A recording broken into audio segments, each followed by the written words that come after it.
நம்முடைய ஆண்டவராகிய இயேசு கிறிஸ்துவின் கடவுளும் பிதாவானவர் ஸ்தோத்திரத்திற்குரியவர். அவர் இரக்கங்களின் பிதா, சகல ஆறுதலுக்கும் கடவுள்.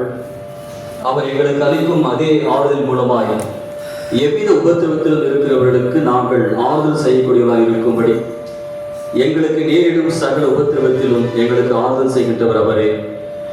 ஜீவ வழி எனக்கு தெரியப்படுத்துவேன். உமது சன்னிதானத்தில் பரிபூர்ண ஆனந்தமும் உமது வலது பார்சத்தில் நித்திய பேரின்பம் உண்டு. அப்படி கருணை ஆயுட்காலம் ராக்காலத்தில் அழுகை தங்கும், விடிய காலத்திலோ கலிப்புதலிக்கும். இயேசு சொன்னது, உயிர்த்தெழுதலும் ஜீவனும் நானே. என்னில் விசுவாசம் வைக்கின்றவன் மரித்தாலும் பிழைப்பான். உயிரோடு என்னில் விசுவாசம் வைக்கின்றவன் எவனும் என்றென்றைக்கு மரிப்பதே இல்லை.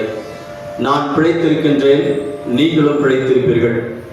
மெய்யாகவே மெய்யாகவே நான் உங்களுக்கு சொல்லுகிறேன், காலம் வருகிறது, வந்தும் ஆயிற்று, அப்பொழுது மரித்தோர் தேவகுமாரி சத்தத்தை கேட்பார்கள்.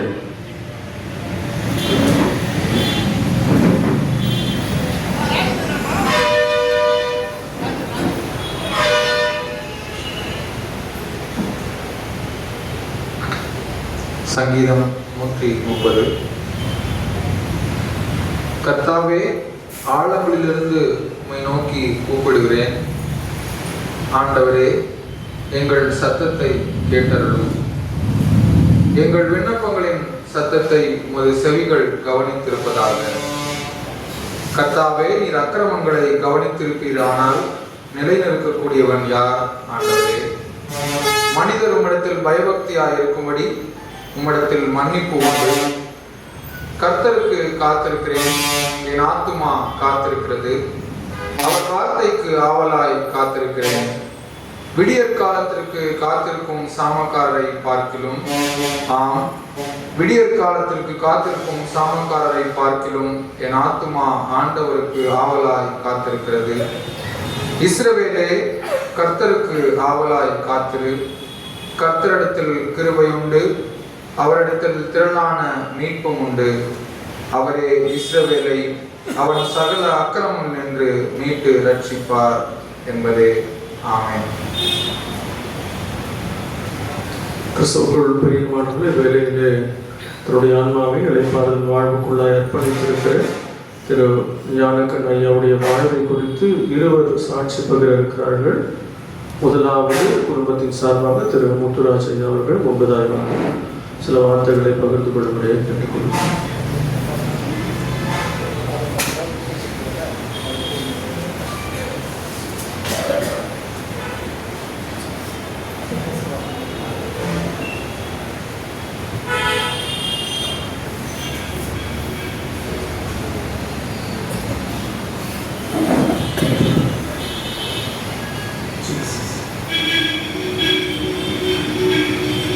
நீ மரித்தால் உன்னுடல் மண்ணுக்கு சொந்தமே, உண்டாவியோ தந்த தேவனிடம் போய் சேருமே.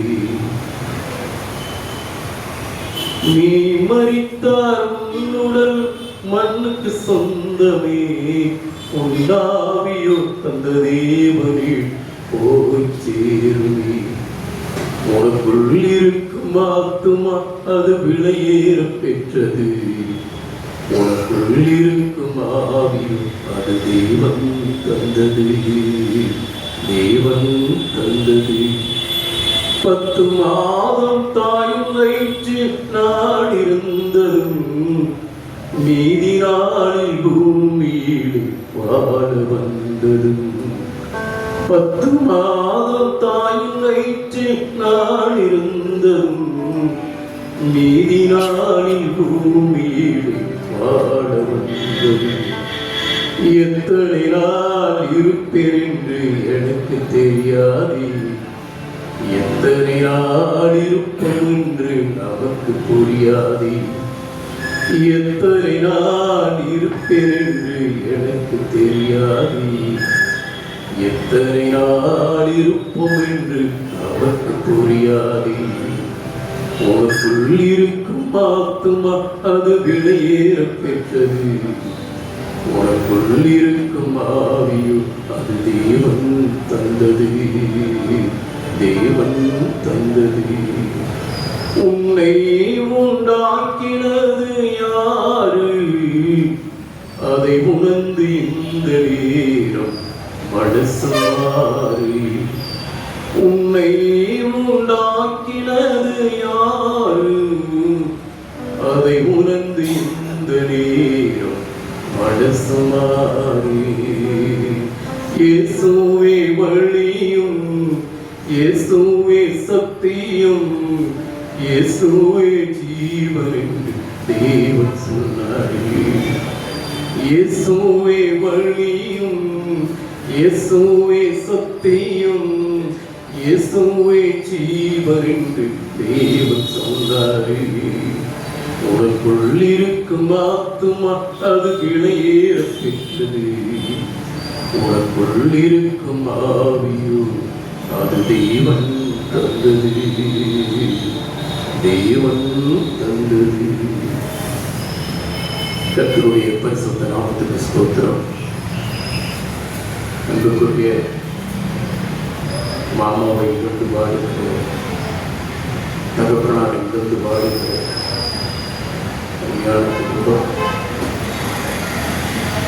ஒரு அன்பாய் நேசிக்கிற ஒரு பாத்திரம்,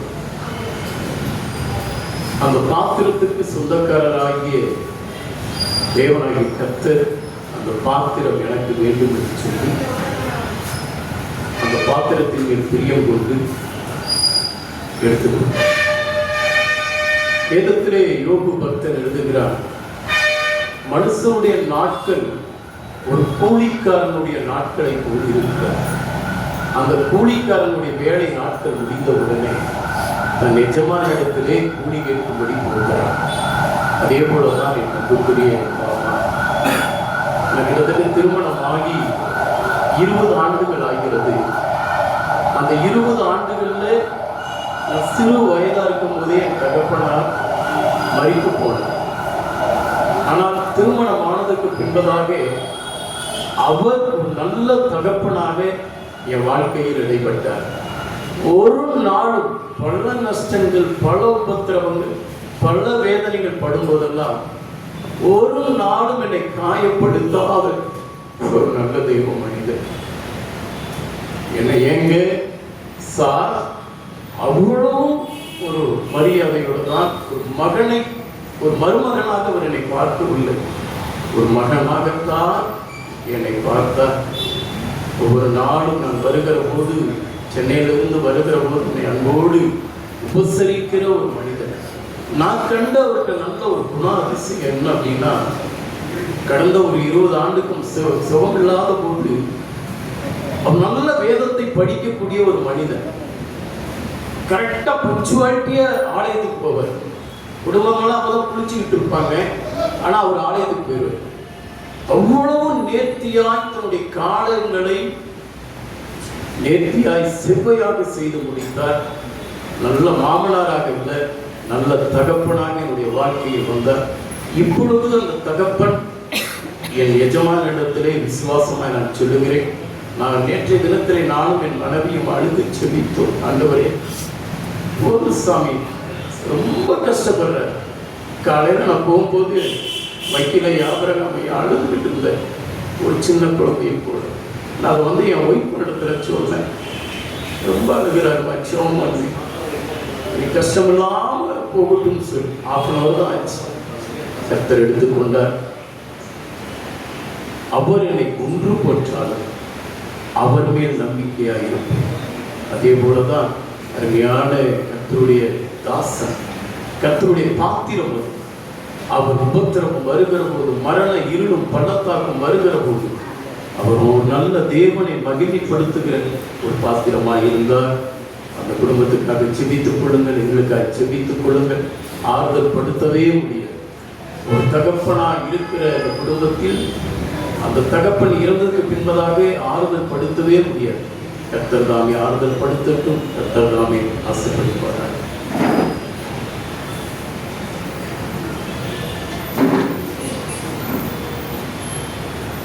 இதைத் தொடர்ந்து பாஸ்டர் ஞானோதயராஜ் ஐயா அவர்கள் ஒரு சில வார்த்தைகளை பகிர்ந்து கொள்ளும்படியாக.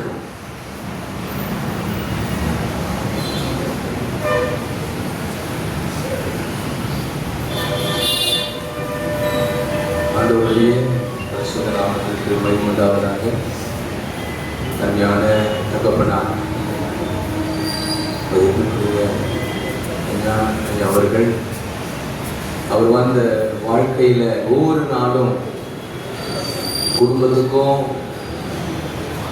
சபைக்கும் சமுதாயத்துக்கும் ரோல் மாடல். அவரிடத்தில் பயின்ற மாணவர்களாக இருந்தாலும் சரி, குடும்பத்தில் அவரோட இத்தனை ஆண்டுகளாக பயணித்த குடும்ப உறவுகளினாலும் சரி, அவரிடத்தில் கற்றுக்கொண்டவைகள் ஏதாவது.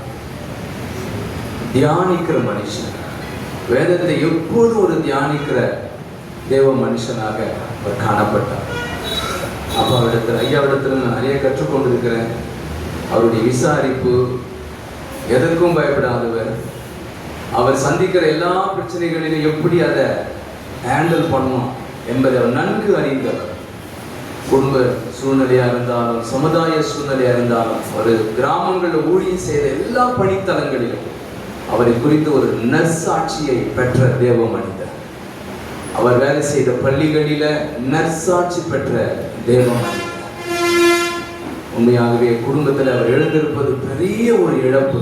ஆனாலும் இந்த இழப்பிலும் ஒரு மகிழ்ச்சி, ஒரு நம்பிக்கை நம் வேதத்திலே வாசிக்கிற வண்ணமாக அவர் இளைப்பாறுதல் பிரவேசிப்பது மாத்திரமல்ல, நாம் ஒரு நாளில் அவரை சந்திப்போம்.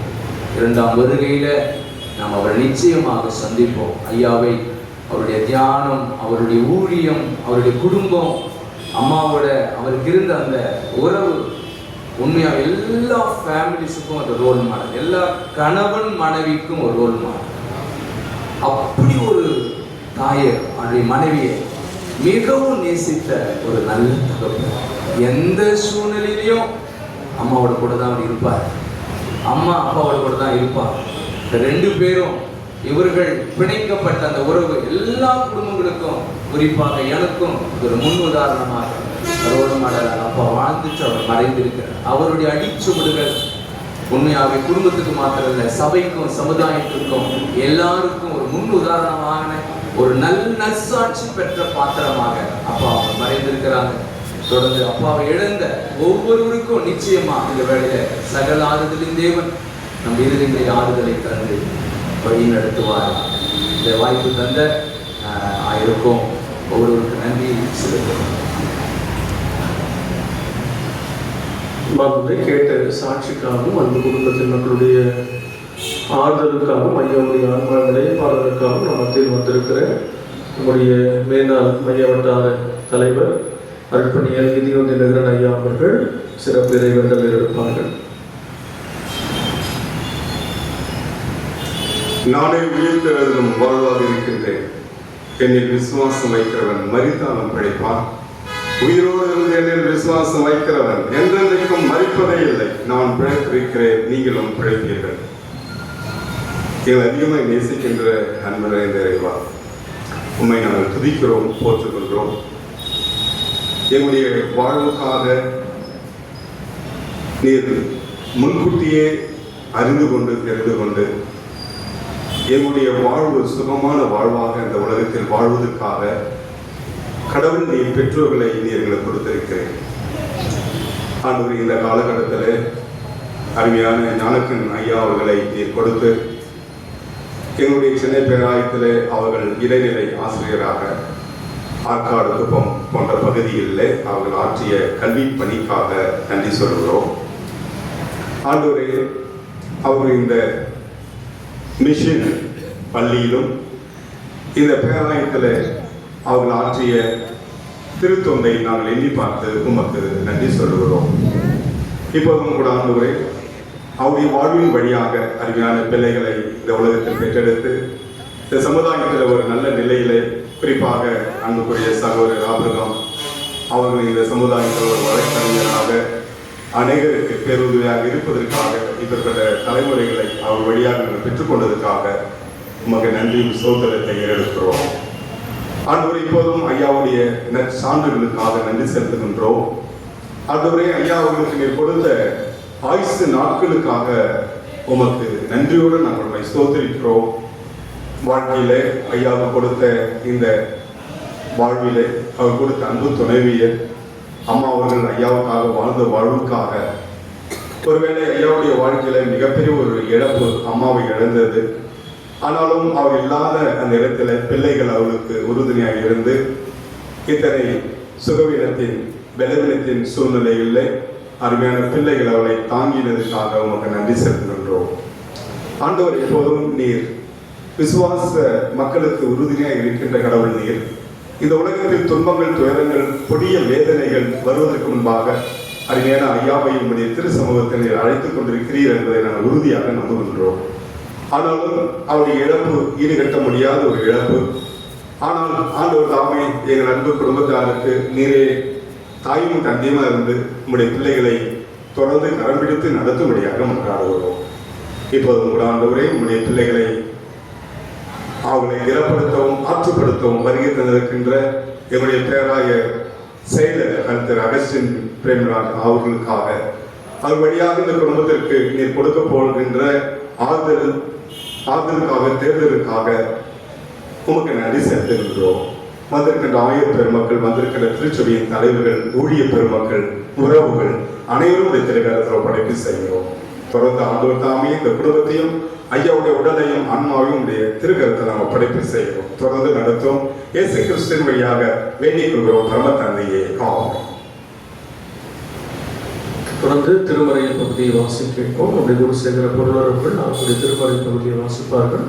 1 கொரிந்தியர் 15ஆம் அதிகாரம், திருமொழிகள் 12 முதல் 24 வரை.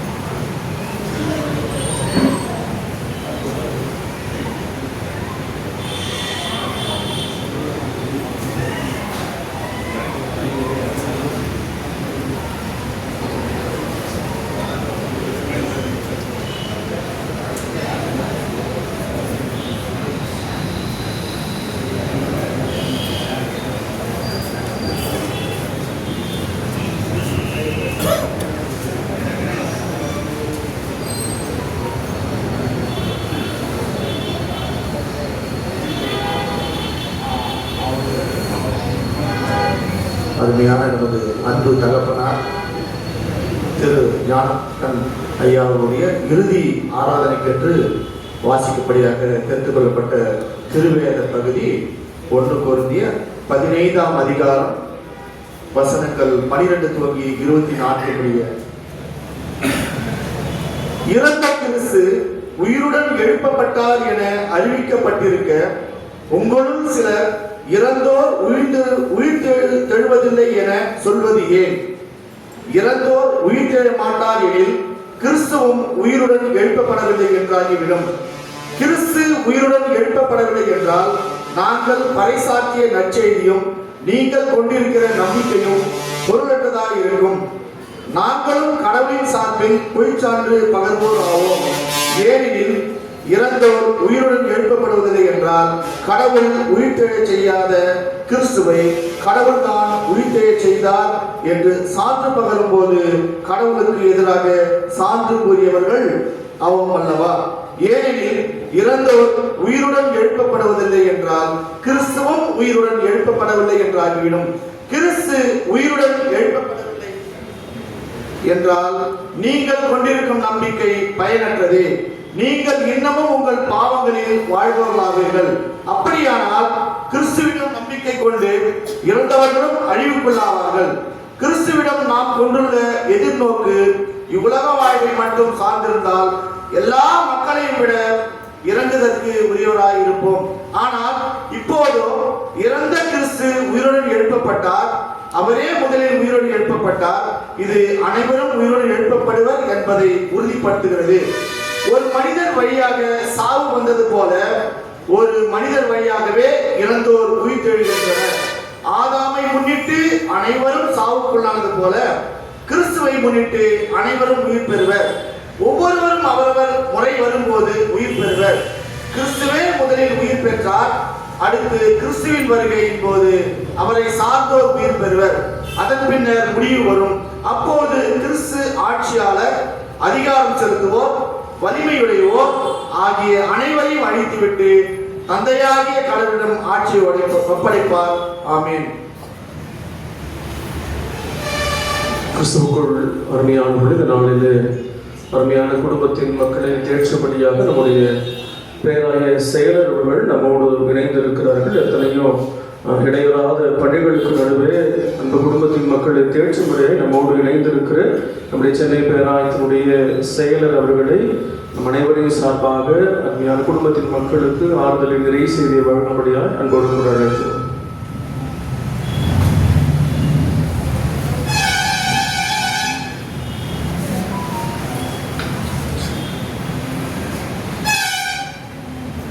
அன்புக்குரியவர்களே, உங்கள் ஒவ்வொருவரையும் ஆண்டவர் மீட்பர் இயேசுவின் பெயரில் நான் வாழ்த்துகிறேன். சிறப்பாக நமது குடும்பத்தின் தகப்பனார் திருமதி ஞானப்பன் அவர்கள் ஆண்டவரின் அழைப்பை ஏற்றிருக்கிறார்கள்.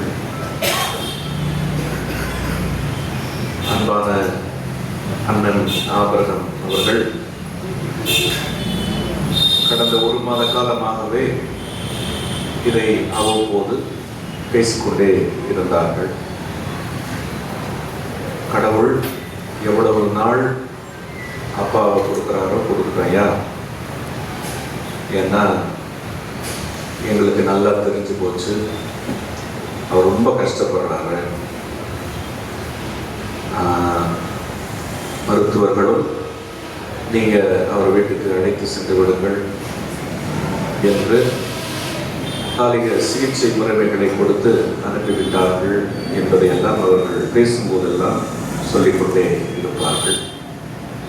இன்று காலை இந்த செய்தியை அவர்கள் பகிர்ந்தார்கள், மனம் உடைந்தார்கள். கடவுள் வாழ்வதற்கு வாய்ப்பு கொடுக்கிறவர், வாழ்வை நம் ஒவ்வொருவருக்கும் கொடுக்கிறவர். அவருக்கு வாழ்வு கொடுக்க அத்தனை அதிகாரமும் இருக்கிறது. அவர் வாழ்வை எடுத்துக்கொள்ளவும் அவருக்கு அதிகாரம் இருக்கிறது. எனவே இந்த விசுவாசத்தில் நாம் எல்லோரும் நிற்க வேண்டும்.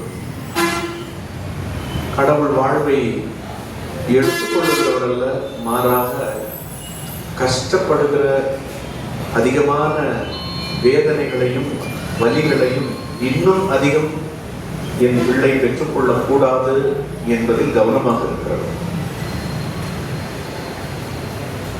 வலிகளை பார்த்து சந்தோஷப்படுகிறவர் அல்ல நமது கடவுள். வலிகள் வேண்டாம், வேதனைகள் வேண்டாம், இனி இந்த பாடுகள் இந்த உலகத்திலே உனக்கு வேண்டாம், இந்த உபத்திரவம் உனக்கு வேண்டாம் என்கின்ற அப்படிப்பட்ட எண்ண ஓட்டங்களோடு கூட தகப்பனுடைய வாழ்வை கடவுள் ஏற்றுக்கொண்டிருக்கிறார். அவருடைய ஆன்மாவை அவர் பக்கமாக அவர் ஏற்றுக்கொண்டிருக்கிறார். இந்த உலகில் பிறக்கிற ஒவ்வொருவரும் ஒரு நாள் இந்த அனுபவத்துக்குள் சென்றுதான் ஆக வேண்டும். எல்லோருமே இந்த அழைப்பை பெற்றுதான் ஆக வேண்டும்.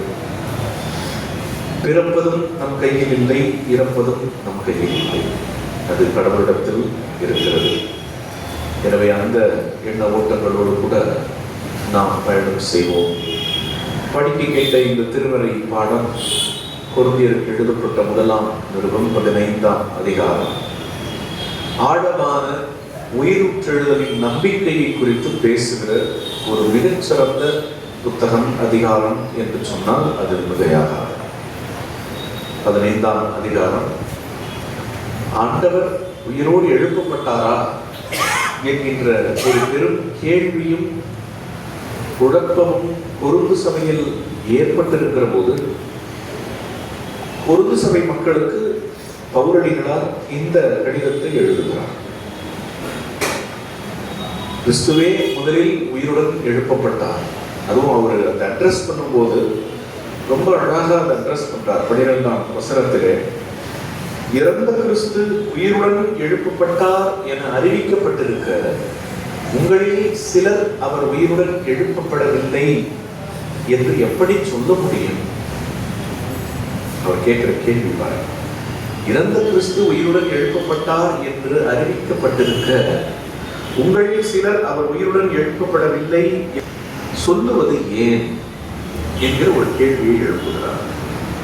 அது மட்டுமல்ல, இறந்தோர் உயிர் தள்ள மாட்டார் எனில் கிறிஸ்துவும் உயிருடன் எழுப்பப்படவில்லை என்றாகிவிடும்.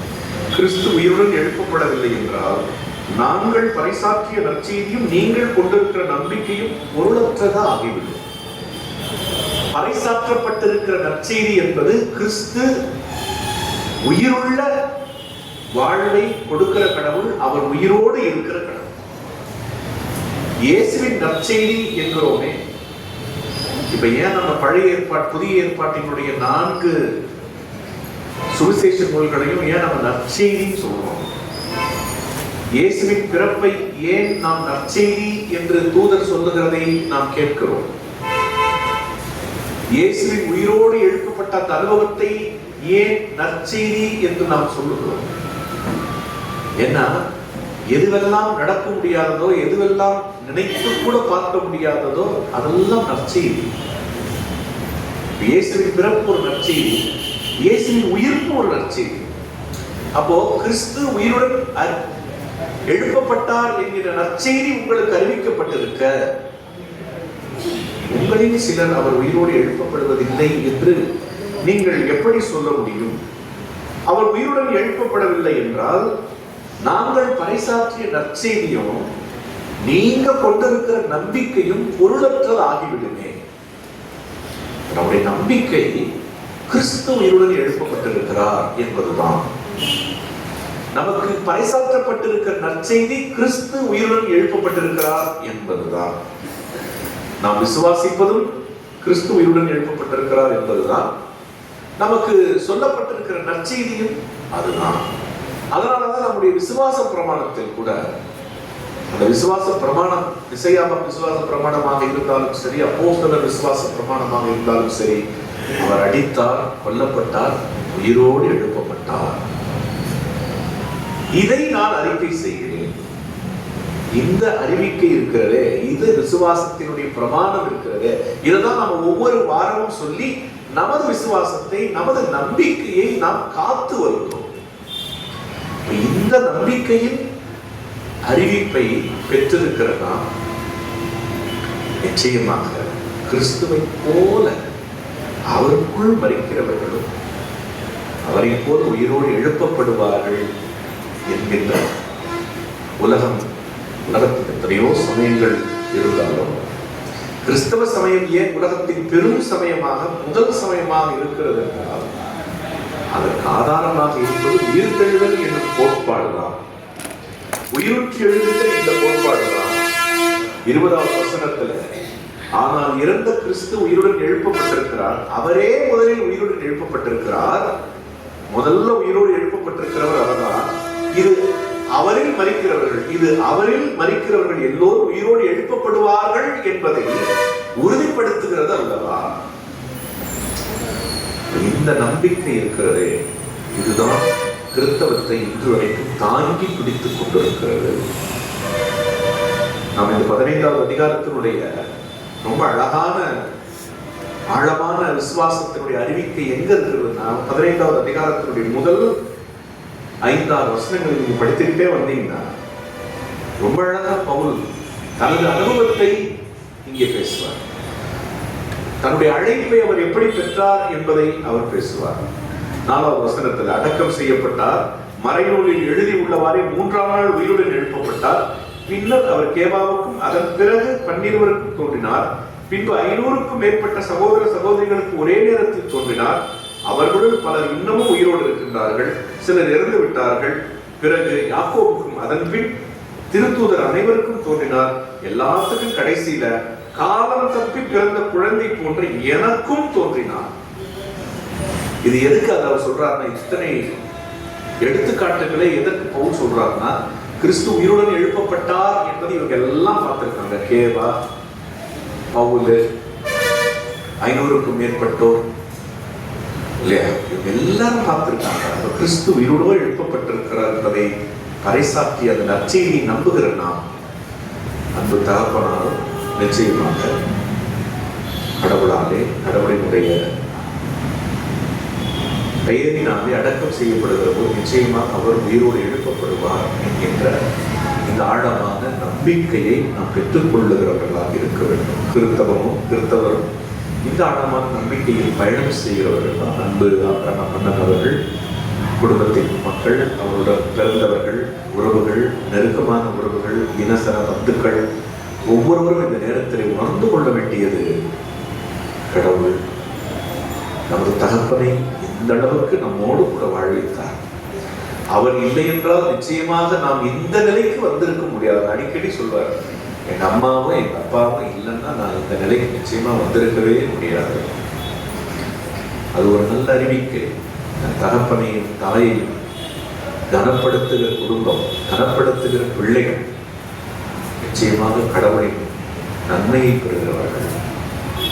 எனவே இன்றைக்கு நீங்கள் நிற்கிறீர்கள் என்றால் அதற்கு ஆதாரம் உங்கள் தகப்பன். அவர்கள் முன்னெடுத்து சென்ற ஊழிய பாதை, அவர்கள் நமக்கு கற்றுத்தந்த ஒழுக்க நெறிமுறை சார்ந்த நேர்மையான வாழ்வு. இன்றைக்கு அப்படிப்பட்ட வாழ்வை தகப்பன் நமக்கு வாழ்ந்து முன் சென்றிருக்கிறார். அவரது அடிச்சுவடுகளை பின்பற்றி அவர் நமக்கு வாழ்ந்து காட்டிய நற்கீர்த்திகளை எல்லாம் நமது உள்ளத்திலும் நமது வாழ்விலும் கடைபிடித்து கடவுள் விரும்புகிற நல்வாழ்வை வாழ்ந்து தகப்பனை போல, தாயை போல அடுத்த கட்ட சந்ததிகளுக்கு நீங்கள் குடும்பமாக, குறிப்பாக ஆபிரகாம் மன்னன் குடும்பங்கள், நீங்கள் உங்கள் குடும்பத்திற்கு சாட்சியாக நீங்கள் நின்று அநேகருக்கு மிக பெரும் நன்மையாக மாறும். இந்த அனுபவங்களின் வழியாக ஒருவரை ஒருவர் தேற்றிக் கொள்வோம். எல்லாம் வல்ல கடவுள் தகப்பனாருக்கு நல்ல மன நிறைவான வாழ்வை கொடுத்திருக்கிறார். இன்றைக்கு கடவுள் தம் பக்கம் அவரை ஏற்றிருக்கிறார். அந்த நம்பிக்கையோடு அவரை நாம் ஆண்டவரிடத்தில் ஒப்புவிப்போம். அவர் நமக்கு காட்டி தந்திருக்கிற நல்வாழ்வை நமது வாழ்வில் இலக்கணமாக வாழ்ந்து காட்டுவோம். இந்த அனுபவங்களின் வழியாக கர்த்தர் நம்மை நடத்துவாராக. இந்த நல்ல வாய்ப்பை கொடுத்த கடவுளுக்கு முதலாக நான் நன்றியை எடுக்கிறேன். அன்பு தம்பி ஆயர் நெல்சன் அவர்களுக்கும் இங்கே இருக்கிற அத்தனை குருமார்களுக்கும் நன்றியை எடுக்கிறேன். செயலர், பொருளர் மற்றும் இங்கே இருக்கிற அத்தனை டிசி மெம்பர்ஸ் மற்றும் இங்கே இருக்கிற அத்தனை இறை மக்களுக்கும் நன்றியை எடுக்கின்றேன். அன்பார்ந்தவர்கள், நாளிலே நம்மோடு இணைந்து அருமையான குடும்பத்தின் மக்களை தேற்றவும்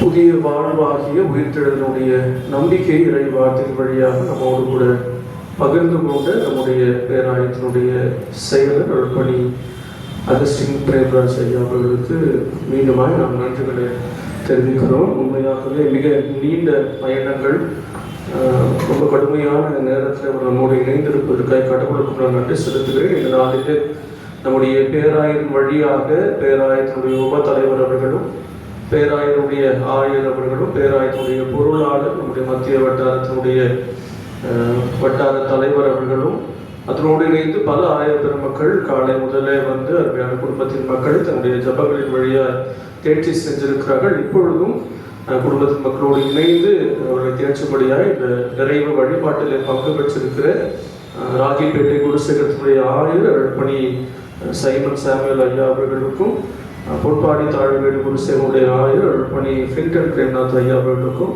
நன்றியை தெரிவிக்கிறேன். இன்னும் சிறப்பாக திருத்தணி குருசேகரத்தினுடைய செயலர், பொருளர், அனைத்து ஊழியர்கள், சேகரக்குழு உறுப்பினர்கள், நாளில் இந்த வழிபாட்டுக்கு உதவி செய்கிற அருளுரைஞர்கள் ஒவ்வொருவருக்கும் பங்கு பெற்றிருக்கிற இறை மக்கள் குடும்பத்தின் மக்களுக்கும் நன்றிகளையும் திருச்சபையின் சார்பாக என்னுடைய வருத்தங்களையும் இரங்கலையும் தெரிவித்துக் கொள்கிறோம். விரைவாக நாம் ஜெபிப்போம்.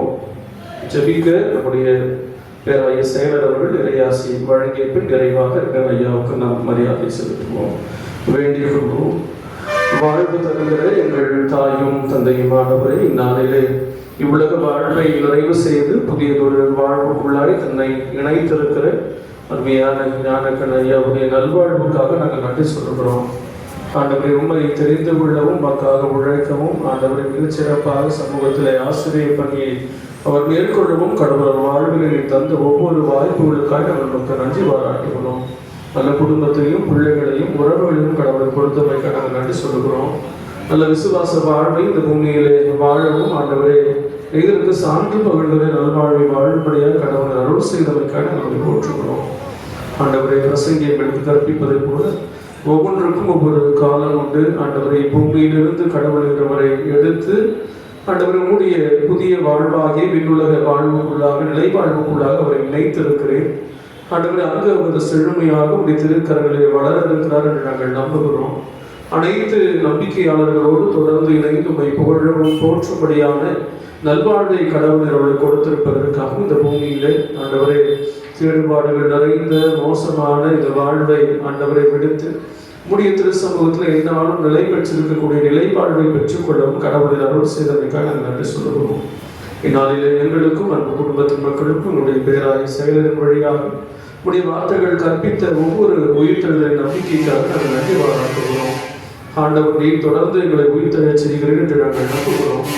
ஆண்டவர் இப்பொழுதும் அருமையான தகப்பனாரை இழந்திருக்கிற உடைய பிள்ளைகளுடைய எதிர்கால வாழ்வுக்காக மருமக்கள் பேர பிள்ளைகள் இணைத்திருக்கிற ஒவ்வொரு உறவுகளுடைய ஆறுதலை நல்வாழ்வுக்காக நோக்கி நாங்கள் வேண்டுகிறோம். எங்களை ஆற்றல்படுத்துகிற ஆறுதல் படுத்துகிற உடைய வார்த்தைகள் எப்போதும் ஒவ்வொரு நாளும் உடனிருந்து அவருடைய தேர்ச்சலும் ஆண்டவர் தொடர்ந்து இந்த உயிர்த்தெழுதலின் நம்பிக்கையின் மேலே ஆண்டவர் அவர்கள் நம்பிக்கை கொண்டு தம்முடைய வாழ்வை கட்டமைத்துக் கொள்ளவும் என்றும் குறையாத நம்பிக்கையோடு தொடர்கான வாழ்வை அவர்கள் வாழவும் கடவுள் கிருபை செய்யும். இதை தொடர்ந்து நடைபெற இருக்கிற நல்லடக்கத்தை திருக்கரத்தில் அர்ப்பணிக்கிறோம். நம்முடைய நம்பிக்கையின் அடிப்படையிலே ஆண்டவர் நாங்கள் அவரை பூமியிலே விதைக்கவும் ஆண்டவரை உயிர்த்தெழுதல் நாளிலே மீண்டுமாக நாங்கள் அவரை காண்போம் என்கிற புதிய நம்பிக்கையோடு நாங்கள் கடந்து செல்லவும் ஒருவரை ஒருவர் தேர்ச்சி கொள்ளவும் கடவுளை அருள் செய்யும்.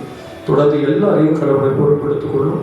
எல்லாவற்றிலும் எல்லாமுமாய் கடவுளே உடனிருந்து ஆண்டவரை அனைத்து ஆறுதலுக்கும் நேராக அனைவரையும் வழி நடத்த வேண்டும் என மீட்பர் இயேசு கிறிஸ்து வழியாக வேண்டுகிறோம். அன்பு நிறைந்த எங்கள் நல்ல கடவுளே, ஆமே. நாம் சேர்ந்து சொல்லுவோம். என் ஆத்துமாவே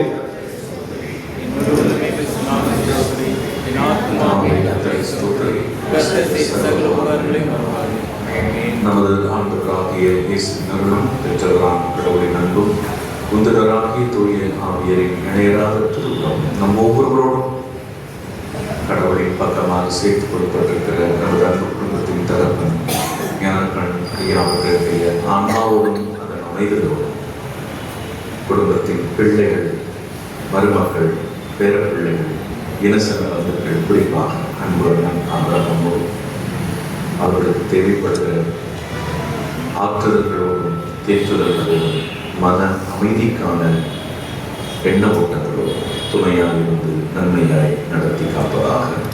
ஆமென். மாணவர்கள் நாம் யாவரும் எழுந்து நின்று பகைத்தோர் எவரும் உயிர் தழுவார் என்ற பாடலை பாடும்போது அருமையான ஐயாவுக்கு நாம் நிறைவு மரியாதையை செலுத்துவோம். முதலாவது நம்முடைய பேராயத்தின் வழியாக நம்முடைய திருச்சபையின் வழியாக நம்முடைய பேராயின் செயலர் அவர்கள் அவருக்கு மரியாதை செலுத்திய பின் நீங்கள் ஒவ்வொருவராக எனக்கு வலப்புறம் வந்து இடப்புறமாக அருமையான ஐயாவுக்கு உங்கள் மரியாதை செலுத்தி செல்ல